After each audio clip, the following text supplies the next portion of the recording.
याआधी तुम्ही मोड आलेल्या मटकीची उसळ, मिसळ, सुकी भाजी किंवा भेळ करून खाल्ली असेल. जास्तीत जास्त पराठे खाल्ले असतील.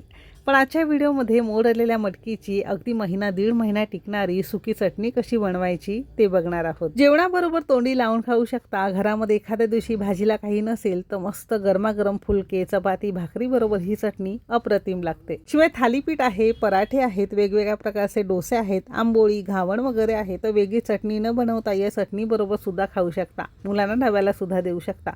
प्रवासाला नेण्यासाठी अप्रतिम आहे.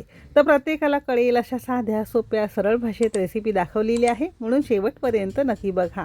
जर आवडली तर एक लाईक नक्की करा. चला तर मग सुरुवात करूया.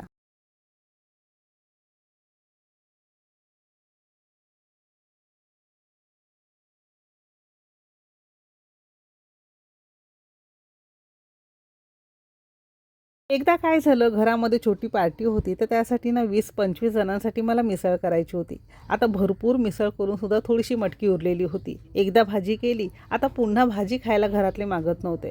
मग अचानक सुचलेली ही रेसिपी आहे आणि इतकी सुंदर झाली ना, घरात सगळ्यांना खूप आवडली. अगदी दुसऱ्या दिवशी ही चटणी आमच्या घरी फस्त झाली. आता ही चटणी असा विचार केला तुमच्यासोबत सुद्धा शेअर करावी, म्हणजे तुम्हाला सुद्धा या सुंदर खमंग चटणीचा आस्वाद घेता येईल. तर सिम्पली ही मोड आलेली मटकी घेतलेली आहे. तुम्ही फक्त भिजवून घेतली तरी सुद्धा चालू शकेल. पण मोड आल्यामुळे काय होतं माहिती आहे का, यामध्ये प्रोटीनचं प्रमाण वाढतं. तर शक्यतो आपल्याला इथे मोड आलेली मटकी घ्यायची आहे.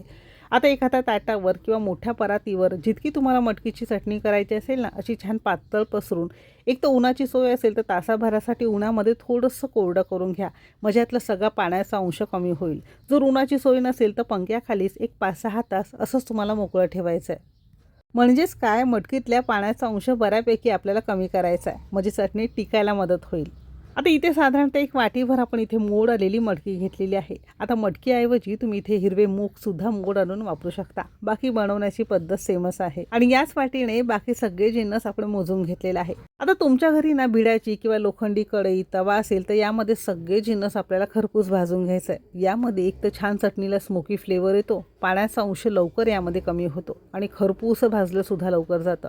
ते इथे कढईमध्ये आपण 2 चमचे तेल घेतलेलं आहे. तेल छान कडकडीत गरम झालं की वाटीभर मोड आलेली मटकी घातलेली आहे. आता तसं बघायला गेलं तर आमच्याकडे ना तशी बऱ्यापैकी उन्हाची सोय आहे. ते 1-1.5 तासासाठी असं हे ताट आपण मटकीचं उन्हामध्ये ठेवलेलं होतं. बऱ्यापैकी यातला पाण्याचा अंश सुकलेला आहे.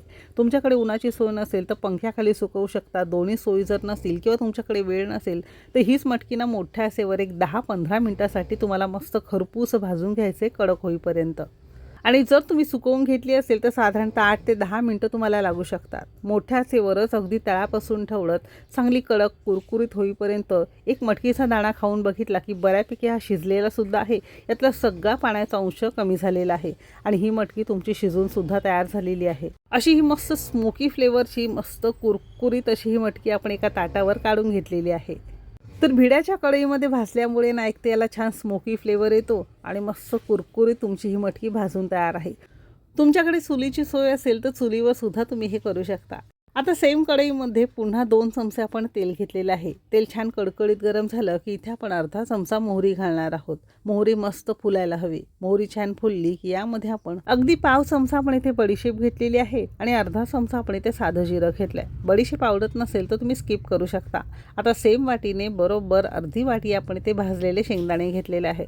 आता शेंगदाणे बाजारातून आणल्यानंतर मी भाजून डब्यामध्ये ठेवत असते. तुम्ही कच्चे सुद्धा इथे वापरू शकता. आता शेंगदाणा भाजत असताना साधारणतः मध्यम आचेवर एक 3 ते 4 मिनिटं चांगला कडक होईपर्यंत आपण भाजून घेतलेला आहे. असा शेंगदाणा थोडासा लालसर झाला, कडक झाला की इथे आपण 2 चमचे पांढरे तीळ घालणार आहोत. तिळामध्ये खूप जास्त प्रमाणात ना कॅल्शियम असतं आणि असं खाल्लं जात नाही, म्हणून चटणीमध्ये घालायचं आहे. आणि ते साधारणतः एक 4 चमचे भरून किसलेलं सुकं खोबरं घेतलेलं आहे. 8 ते 10 लसणाच्या पाकळ्या घेतलेल्या आहे. लसूण पाकळ्या लहान असतील तर थोडा जास्त घालायचं आहे, मोठ्या असतील तर कमी घालायचं आहे. तर हे सुद्धा या फोडणीमध्ये ना साधारणतः 2 मिनिटं मध्यम आचेवर आपण भाजून घेणार आहोत. असं भाजून घेतलं की यातला पाण्याचा अंश बऱ्यापैकी कमी होतो. चटणीची सेल्फ लाईफ वाढायला मदत होते. 3-4 दिवसांपूर्वी तुमच्यासोबत ना स्त्रियांच्या बऱ्याचशा आजारांवर गुणकारी लाडू दाखवलेले होते. बऱ्याच जणांचे प्रश्न व्हॉट्सअपला येत होते, फोनसुद्धा येत होते की हे तुम्ही लाडू विकता का?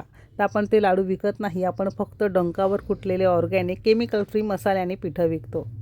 त्यांना पिठं मसाले हवे असतील तर त्यांनी आम्हाला मेसेज करा. लाडू आपण विकत नाही. आता यामध्येच 8 ते 10 कढीपत्त्याची पानं घालून पुन्हा आपण 1-2 मिनटं चांगलं यामध्ये भाजून घेतलं आहे. कारण केसांच्या आरोग्यासाठी कढीपत्ता उत्तम. कढीपत्ता सगळ्यात शेवटी भाजून घ्यायचा म्हणजे ना चटणीला छान सुगंध येतो. आता हे सगळे जिन्नस खरपूस भाजून घेतल्यावर गॅस बंद केलेला आहे आणि हे सगळं यामध्येच ठेवायचं आहे म्हणजे छान कडक कुरकुरीत होईल. चांगलं गार झालं की आपण हे मिक्सरच्या भांड्यामध्ये काढून घेणार आहोत. मिक्सरचं भांडं स्वच्छ आणि कोरडं असावं जेणेकरून चटणी खराब होणार नाही. आता यामध्येच आपण इथे अगदी पाव चमचाना हिंग घातलेला आहे. हिंग हवं असेल तर तुम्ही फोडणीमध्ये घातलं तरीसुद्धा चालू शकेल. असं घातलं की चटणीला हिंगाचा फ्लेवर छान येतो. 1 चमचाभर आपण इथे काश्मीरी मिरची पावडर घेतली आहे. तिखट अजिबात नसते, मात्र चटणीला ना मस्त लाल भडक रंग यायला मदत होते. आपले सगळे मसाले ऑर्गॅनिक आहे, डंकावर कुटलेले आहे. यामध्ये अजिबात कोणत्याही प्रकारचं केमिकल, आर्टिफिशियल फ्लेवर, रंग अजिबात वापरलेला नाही. आपल्या शरीरासाठी 100% सेफ आहेत. आता चटणीला ना थोडासा गावरान फ्लेवर येण्यासाठी आपला कोल्हापूरचा चटणी मसाला किंवा घाटी मसाला ज्याला म्हणतो ते घातलं आहे. तुमच्याकडे नसेल तर तुम्ही स्किप करू शकता. पण या कोल्हापूरच्या घाटी मसाल्यामध्ये ना कांदा, खोबरं, आलं, लसूण, कोथिंबीर असं सगळं घालून तयार केल्यामुळे ना चटणीला ना एक मस्त गावरान चव आणतं. चवीपुरतं मीठ घातलेलं आहे. आता यातलं सिक्रेट इन्ग्रेडियंट्स ते म्हणजे इथे आपण साधारणतः 3 चमचे भरून ना शेव घेतलेली आहे. आता तुमच्या घरामध्ये जी कोणती शेव किंवा फरसाण वगैरे असेल ना ते तुम्ही यामध्ये वापरू शकता. यामुळे चटणी तर सुकी आणि कुरकुरीत व्हायला मदत होते. हे खूप सिक्रेट इन्ग्रेडियंट्स आहे तर नक्की घाला. आणि मिक्सर चालू बंद करत असं हे जाडसर आपण चटणी सुरुवातीला फिरवून घेतले. सुरुवातीला मसाले घातलेले आहे. आता याच मिक्सरच्या भांड्यामध्ये अर्ध असाच मसाला ठेवायचा आहे आणि यामध्ये कुरकुरीत भाजून घेतलेली मटकी घालणार आहोत. म्हणजे मटकीला सुद्धा एक कोरडेपणा आल्यामुळे ना चटणी सुटसुटीत व्हायला मदत होते. आता ही सगळी मटकी घातलेली आहे. आता या अर्ध्या मसाल्यामध्ये अशी ही मटकी सुद्धा आपण चांगली भुरभुरीत अशी फिरवून घेतली आहे. जर चटणीला आणखीन लाल भडक रंग हवा असेल तर यामध्ये बेडगी किंवा काश्मीरी मिरची पावडर तुम्ही आवडीप्रमाणे वाढवू शकता. आता तुम्हाला जर हवं असेल ना तर वाटीतलं, मिक्सरचं असं हे सगळं एकत्र करून पुन्हा मिक्सरला एकत्र फिरवून तुम्ही ही चटणी डब्यामध्ये भरून ठेवू शकता किंवा अशी ही हाताने करून घेतली तरी सुद्धा चालू शकेल. मिक्सरच्या भांड्याला अजिबात चटणी लागलेली नाही. अगदी सुटसुटीत, कुरकुरीत आणि मस्त चवीची ही चटणी खाण्यासाठी तयार झालेली आहे.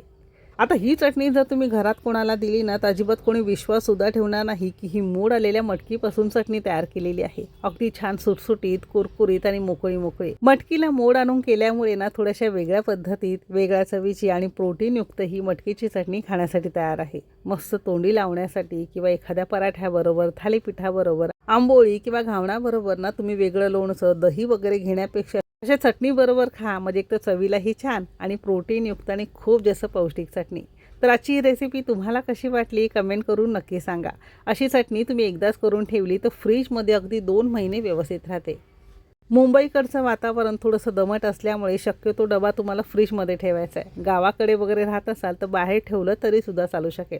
जर फ्रीजची सोय नसेल तर ताटामध्ये एखाद्या पाणी घ्यायचं आहे, त्यावर तुम्हाला हा चटणीचा डबा ठेवायचा आहे. नक्की करून बघा. हा रेसिपी आवडली असेल तर एक लाईक नक्की करा. चॅनेलवर नवीन असाल सबस्क्राईब करा. बाजूची बेल घंटा नक्की क्लिक करा. चला तर मग भेटू एक मस्त आणि जबरदस्त रेसिपीसोबत. तोपर्यंत मस्त खा आणि स्वस्थ रहा.